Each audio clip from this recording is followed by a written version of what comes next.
Hi, this is Emma Sutherland. Join us on FX Medicine by Bioceuticals next week, where I'll be talking to Dr. Simone Peters about the science, research and clinical use of gut-directed hypnotherapy. Subscribe to us on your favourite podcast app and follow us on social media to make sure you never miss an episode.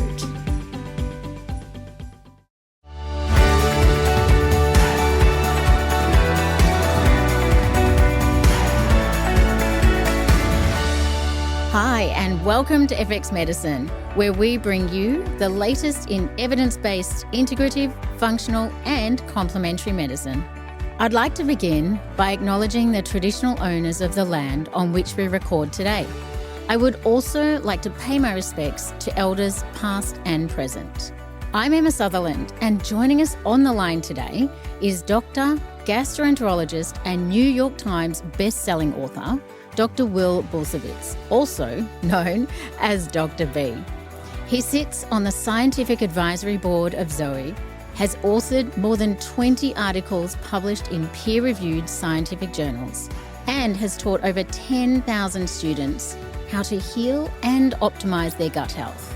Today, we'll be discussing the topic of the gut terrain, host defence, and how to think outside the box when working with patients. Welcome to FX Medicine, Dr. B. Thank you, Emma. It's a pleasure to be here. I'm excited to talk about it. Yeah, me too. Now, you specialise in gut health. Can you share with us what inspired you to focus on this area of clinical practice?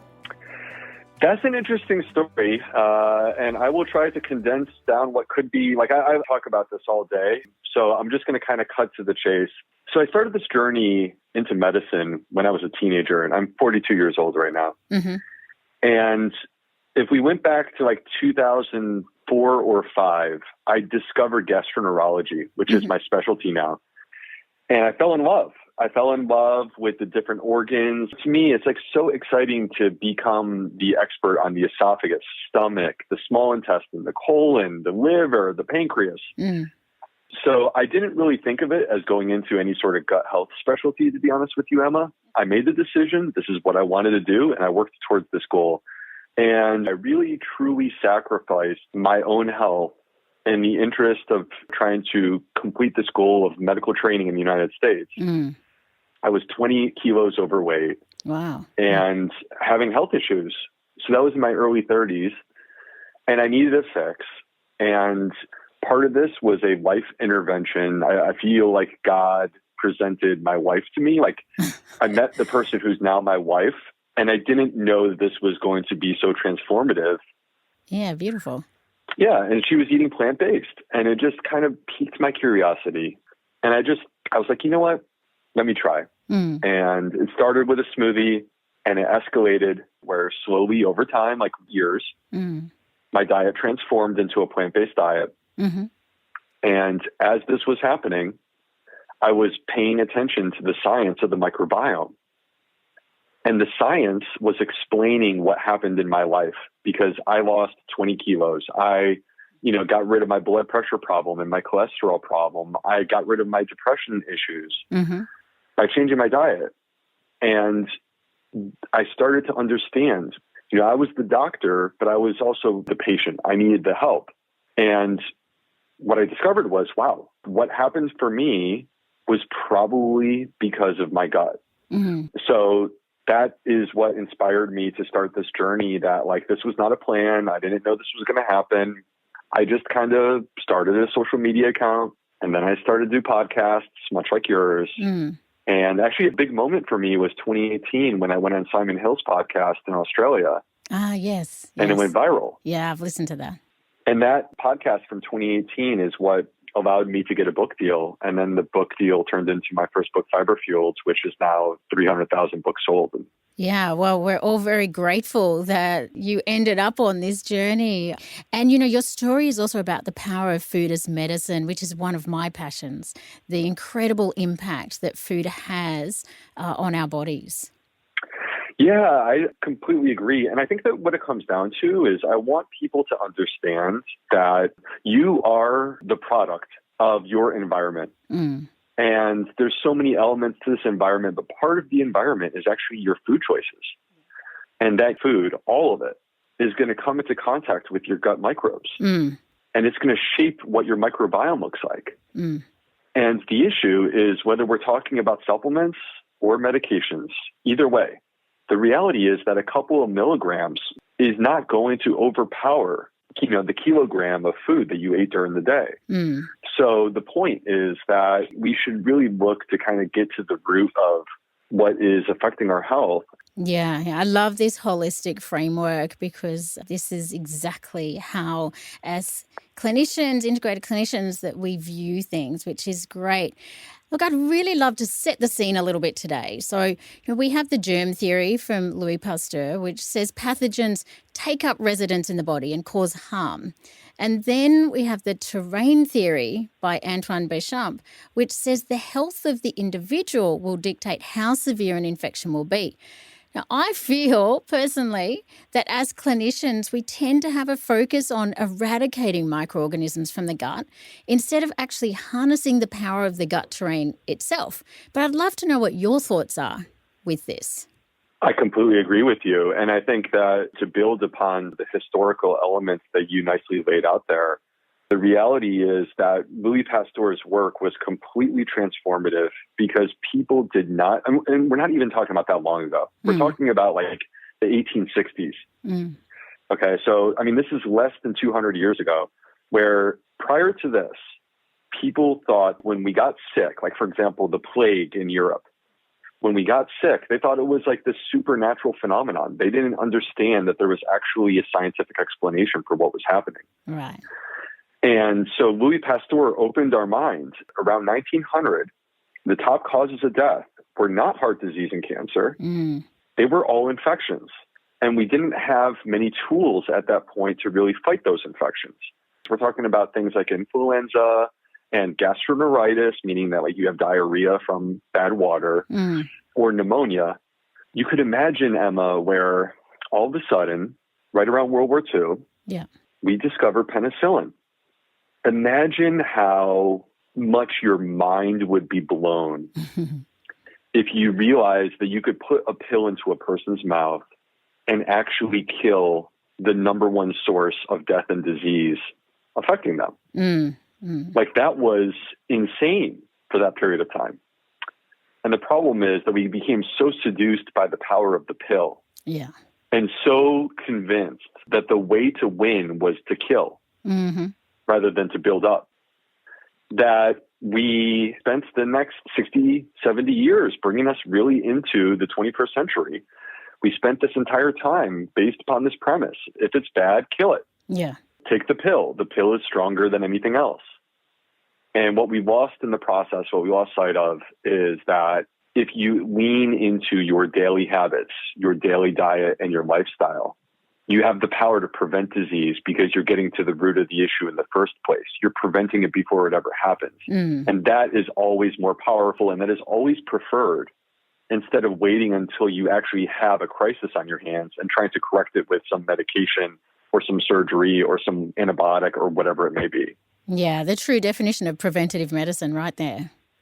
Absolutely. And the problem is that we built our healthcare systems, and I believe that this is true in the entire industrial world, including the U.S., including Australia, including the U.K. We built reactive healthcare systems. We wait until you're sick, and then the doctor, like myself, shows up with a prescription pad and gives you something that gets you out of the mess. And the problem is that we would be saving a lot of lives, a lot of money, and we would have happier and healthier populations if we started the intervention much earlier in the process. Don't wait until people are sick. Do it now. Do it today. And that's part of what my message is to the listeners who are hanging out with you and I right now is like, today's the day. We can start. Let's do this. And let's build a healthy life. And it's not about something radical. It's not about having to be perfect. It's quite simply make one choice today that you think is good for your body, that you deserve. And if we do this day by day, we're going to start to build some amazing habits that are going to change our lives. Yeah. Now, I would really love to deep dive into this concept of the host terrain and how we can influence this to optimize gut health. So as clinicians, what can we do? But, first of all, let's just back it up a little bit. Can you talk us through what's meant by the terrain and what constitutes the terrain? Well, I think that the way that we think about this is to first acknowledge that there's such tremendous bioindividuality. We're so unique. And you can see this reflected in identical twins, where they have the exact same genetic code. They come from the same parents. And in most cases, they're raised in the same home, eating the same meals. And yet they can have very different health outcomes. What is this? What explains this? And that's what leads us into a conversation about the terrain, or if we want to speak about the microbiome. Because what we have discovered is that covering your body everywhere are microbes. And so these microbes, they coexist with us. We have what we would describe as a symbiotic relationship, meaning that we do things to help them. And on the flip side, they do things that help us. And if we think about human evolution, there was never a moment in human history where we were missing the microbes. They were our partner through it all.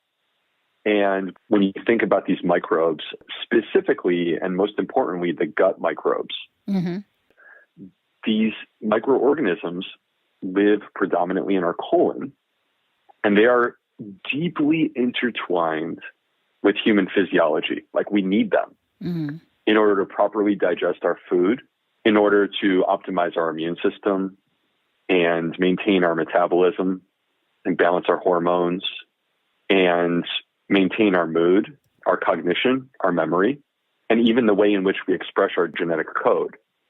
So going back to the twins, you could have two identical twins. They could have different medical issues. And the reason why is not genetic. They have the same genetics. The reason why is because they have different microbes. And the research shows, Emma, that even in identical twins, they only share about 37% of the same microbes. So they are more different than they are the same.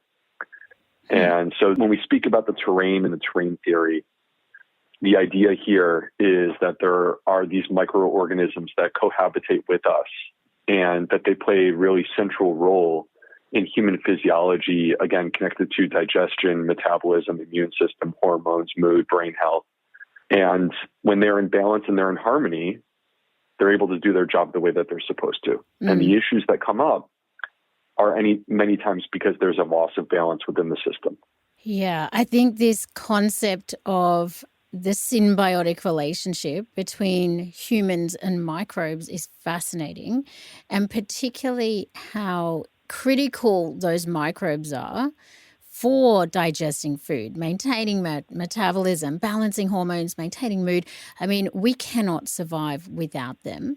So as clinicians, how do we help support that terrain? I mean, clinically, for example, I see many patients with low secretory IgA, and it really makes me wonder about that interplay between secretory IgA and host defense. Can you give us your thoughts here on secretory IgA and host defense? Well, our body produces different types of these immunoglobulins. There's many different types. IgA is predominantly produced in mucous membranes, and that would include within your gut. And that's where this becomes very relevant to our immune defenses within our gut, is specifically this IgA. But there's other types that people have heard of, which include IgM and IgG, which are antibodies that are created in response to some sort of stimulus. It could be, it could be a virus, like it could be COVID, right? Now, this IgA is connected to these microbes that live inside of our colon. And there's varying levels of what people can have. But I tend to agree with you that I think that one of the issues that exists is that when we are out of balance with our microbiome, it can ultimately affect these other elements, one of them being secretory IgA, but I would also bring into the equation other elements to our immune system and the way in which our immune system interacts with these microbes. I think that the real take-home story from my perspective is that it's nearly impossible to separate the microbiome from our immune system. And when the body is in balance, meaning that the microbiome is in balance, when that's the case, then these things are working the way that they're supposed to, which includes secretory IgA, but also other elements of our immune system in order to maintain that balance and protect us, not just from viruses, but also protecting us from ourselves and excessive amounts of inflammation that can be problematic over decades. Yeah, I mean, inflammation is absolutely one of the big root cause drivers of chronic diseases. And, it does begin in the gut in many cases that we see in clinic. Yeah, I think that's very true. And I think that part of it is that the gut is designed in a way when we're properly supporting these microbes. They are able to produce the anti-inflammatory molecules. Specifically, I'm referring to the short-chain fatty acids. And these short-chain fatty acids are effectively the way in which the microbes are able to communicate to our body.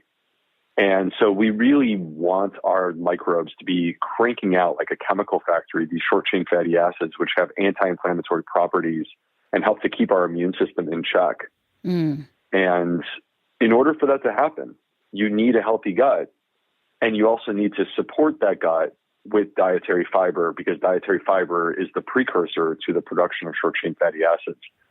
So this is where you ask, as a clinician, how do we approach this? And I think where it begins is diet, because I'm heralding fiber as the precursor to these anti-inflammatory short-chain fatty acids. You need the fiber in order to make them. And in the United States, 95% of people are deficient in fiber. Wow. And it's not quite as bad in Australia, but it's still bad. 85% or so of people in Australia are deficient in fiber. So we have a problem where we're just not doing what we need to from a dietary perspective in order to support these microbes, which in turn support our body. Yeah, going back to that symbiotic relationship and the give and take between the host and the microbe, it's essential that we have this dietary fiber coming in at certain levels, But what about that protective mucus layer that lines the gut itself, the mucus secreted by the goblet cells? What are the functions of that mucus layer? It's a structural thing, but is it functional as well? It is functional. So if we were to zoom in with a microscope and take a look at the lining of our gut, what we would see, first of all, is that there's a single layer of cells called the epithelial layer. And this separates the lumen, meaning the inner tube of the intestine, from the body. And it's intended to be a barrier. On one side of this epithelial layer is your gut and your gut microbes. And around this area, there is the mucus layer that you're referring to. And this mucus layer, it includes specific microbes that actually we don't tend to pick up when we do stool testing. Okay. Because they're built into the mucus layer, so they're not necessarily moving through. They're kind of staying more present in the mucus. We may get some shedding of them, but for the most part, it's more challenging for us to detect them. And in addition, this is where you may find the secretory IgA and other peptides, proteins, and other biologic products that sort of line the intestine and are located in this general area. The mucus layer is intended to be part of our protective barrier. So when it's healthy and thick, which actually comes from having a healthy microbiome and a healthy diet, then this is another layer that helps to protect us from pathogens or things like bacterial endotoxin, which are produced by some of the microbes. Bacterial endotoxin is something that actually triggers inflammation in the body when it gets into the bloodstream. So this is all part of the sort of gut barrier complex that exists. Part of it is the microbes themselves and the microbes being in balance. When they're in balance, you have more good guys than you have bad guys.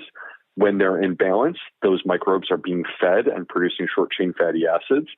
And then part of this is the physical anatomy, which includes the mucus layer as well as this epithelial layer that is fused together with these tight junction proteins to prevent what many people would describe as leaky gut.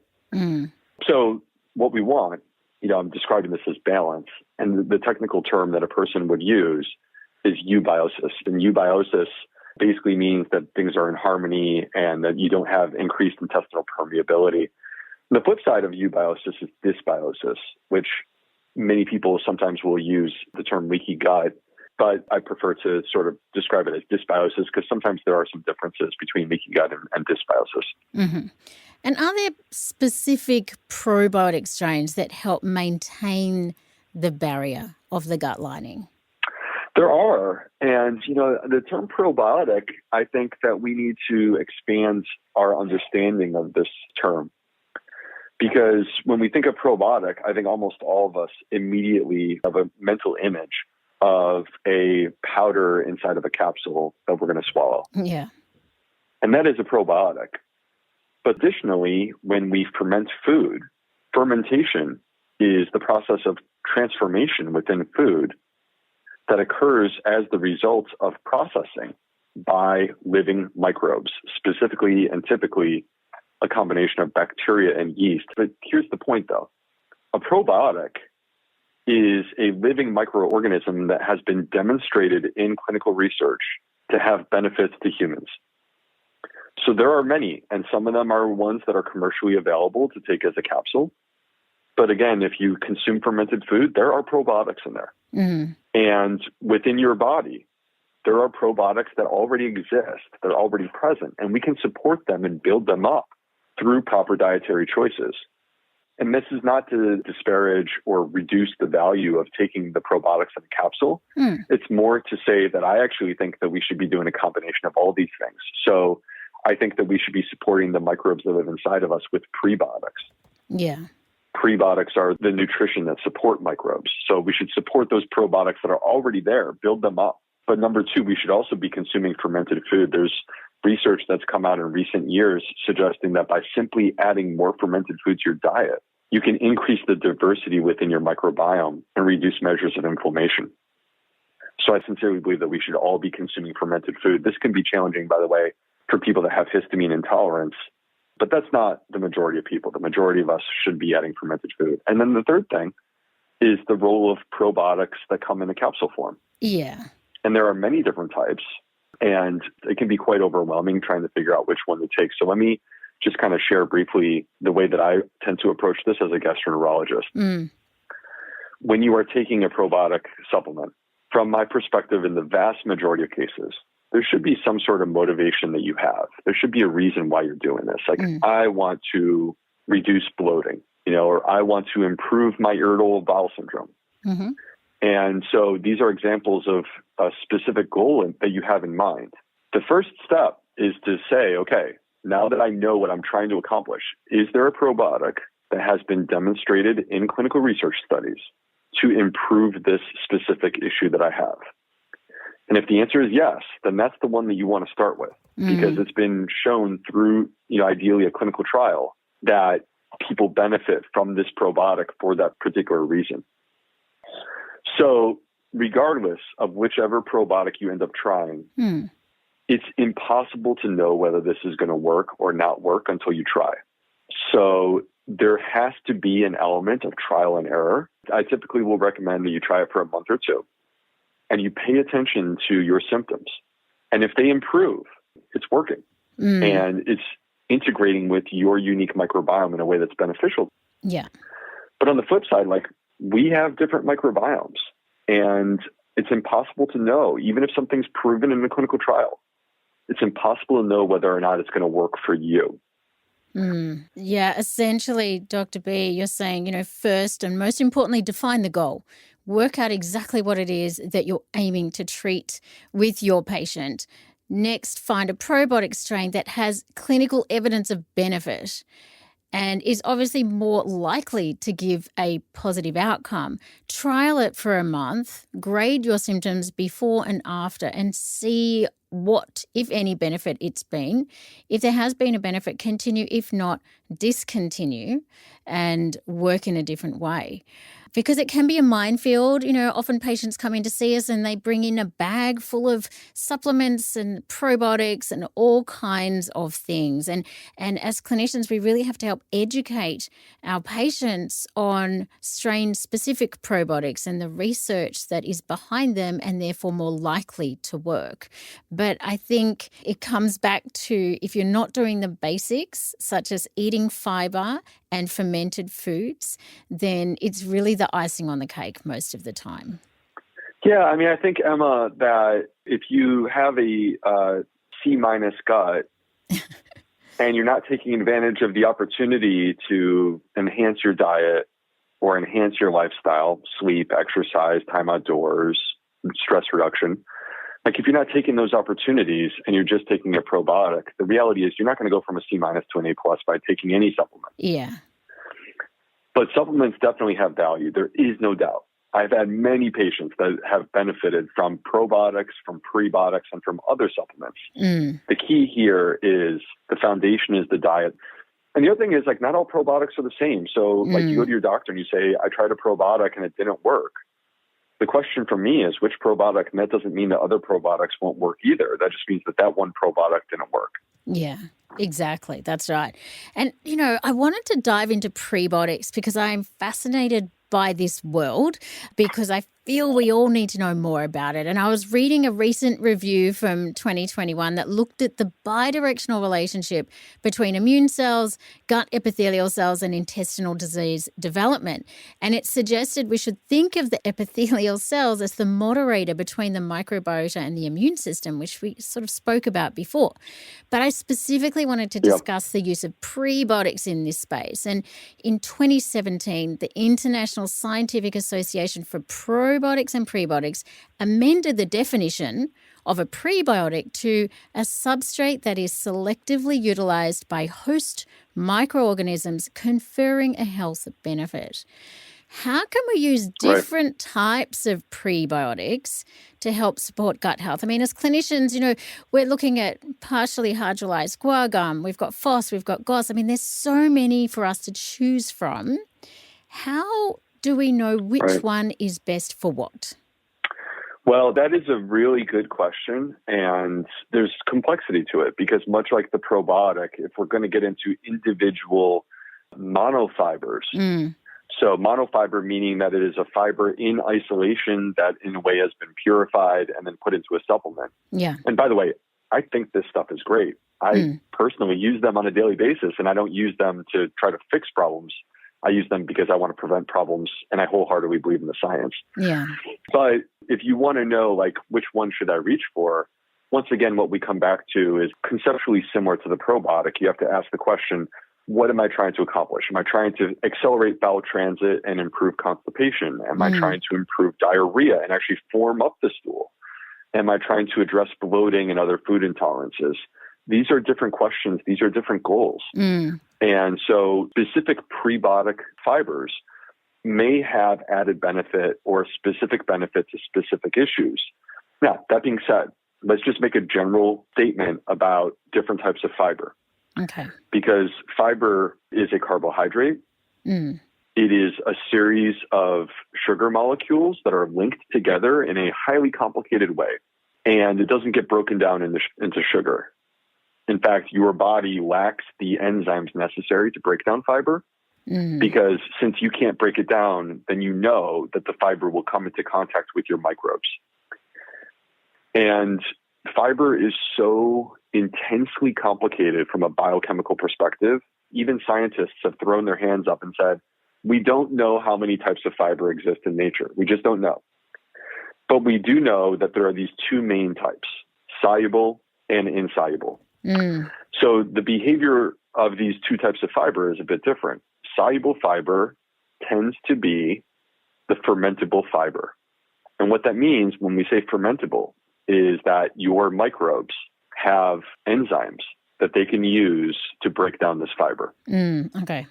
This is why some people, when they change their diet and they start eating more plants, they may experience some bloating in the very beginning, but then after a couple of weeks, that gets better and it goes away. This is because their body is adapting to the dietary change they've made because they're eating more fiber.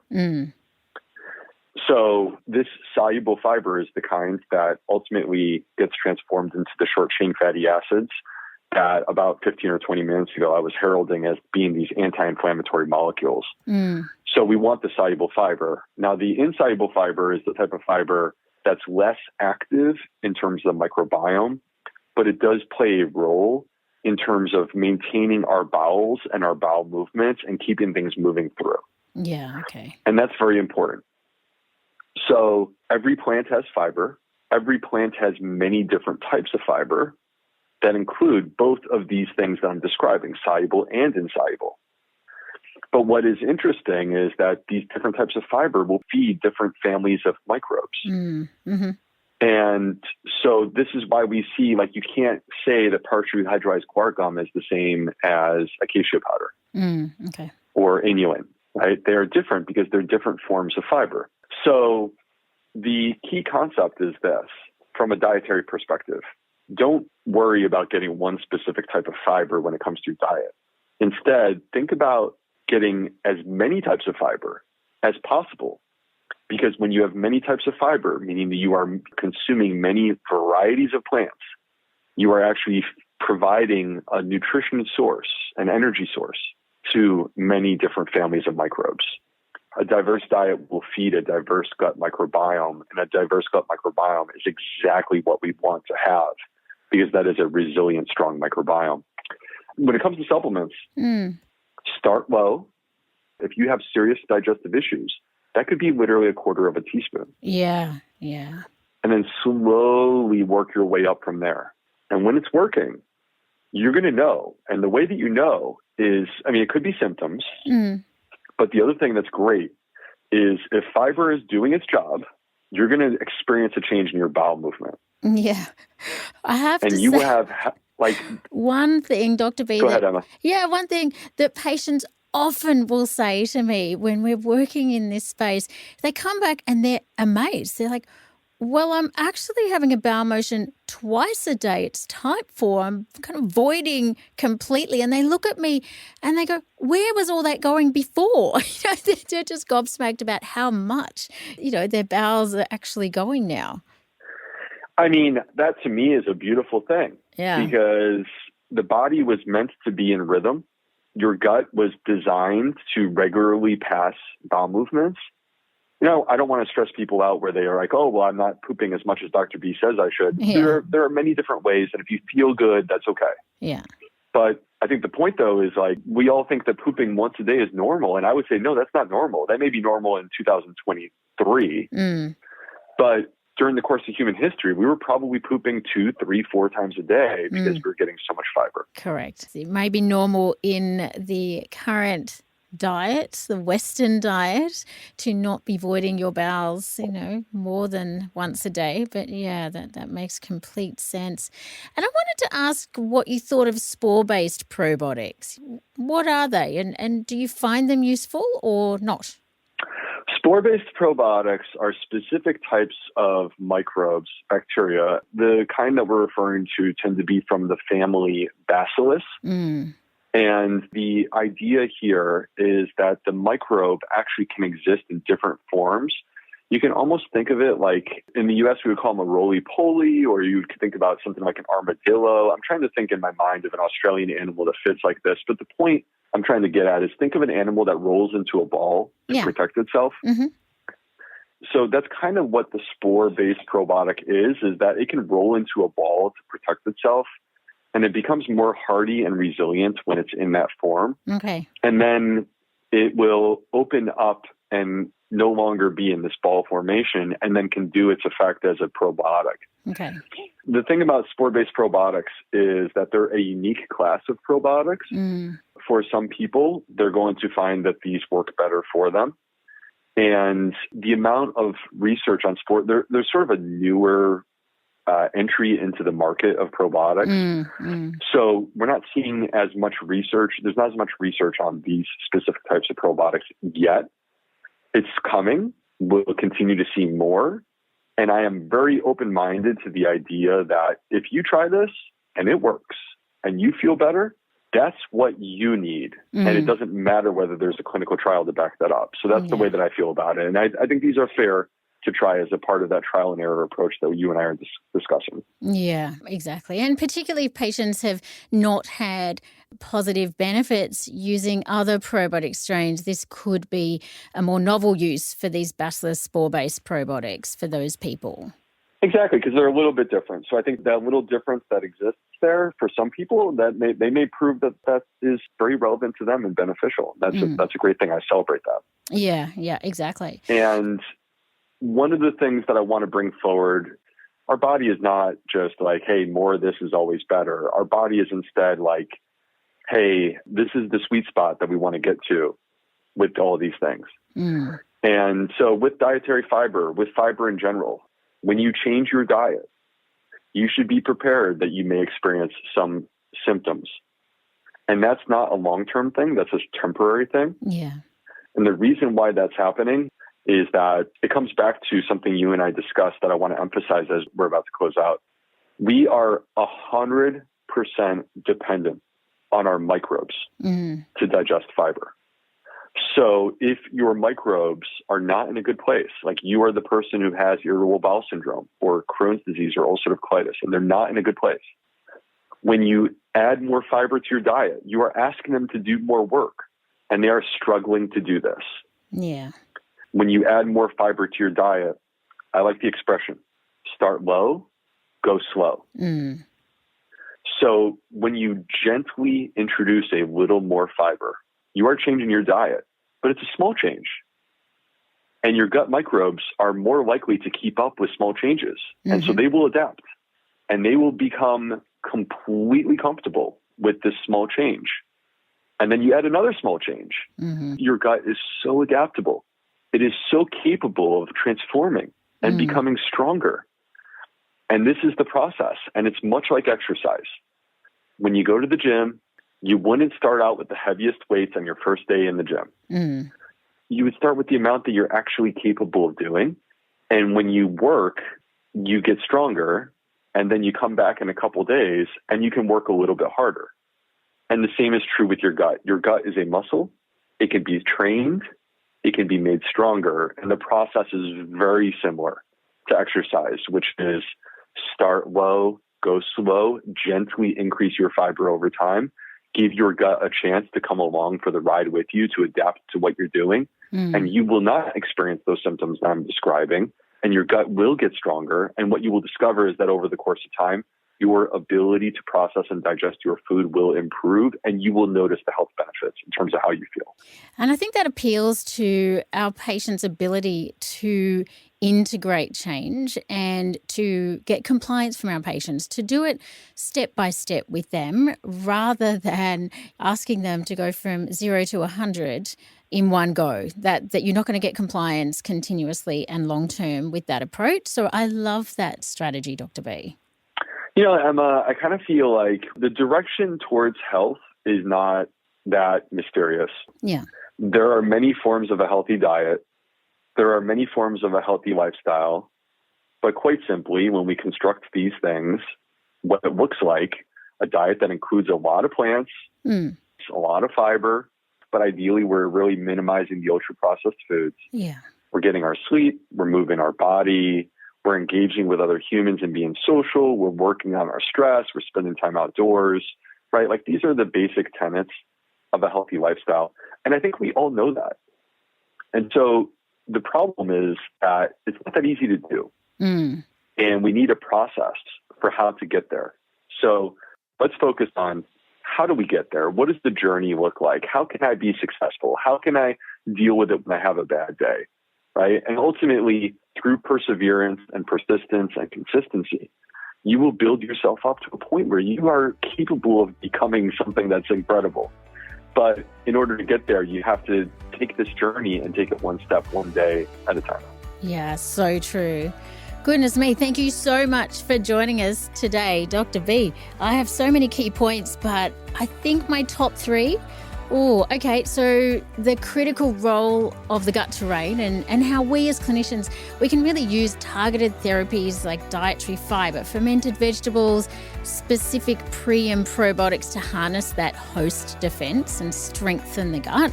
Secondly, how prebiotics can be utilized to influence the gut towards a more anti-inflammatory profile.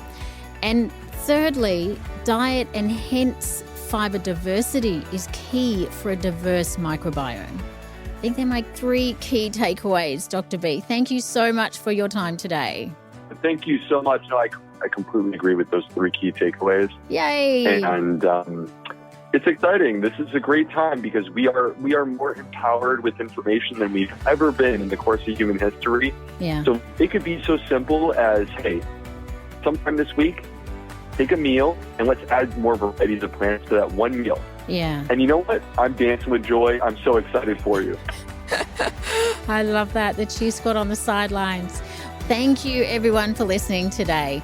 Don't forget, you can find all the show notes, transcripts and other resources from today's episode on the FX Medicine website, fxmedicine.com.au. I'm Emma Sutherland and thank you for joining us. We'll see you next time.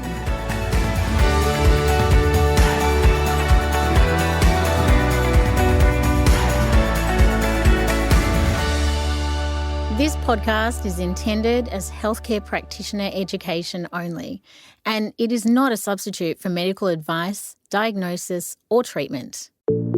If you enjoyed this episode, please take a moment to give us a rating and review on Apple Podcasts, Spotify, or wherever you listen to FX Medicine, and share us with your family, friends, and colleagues.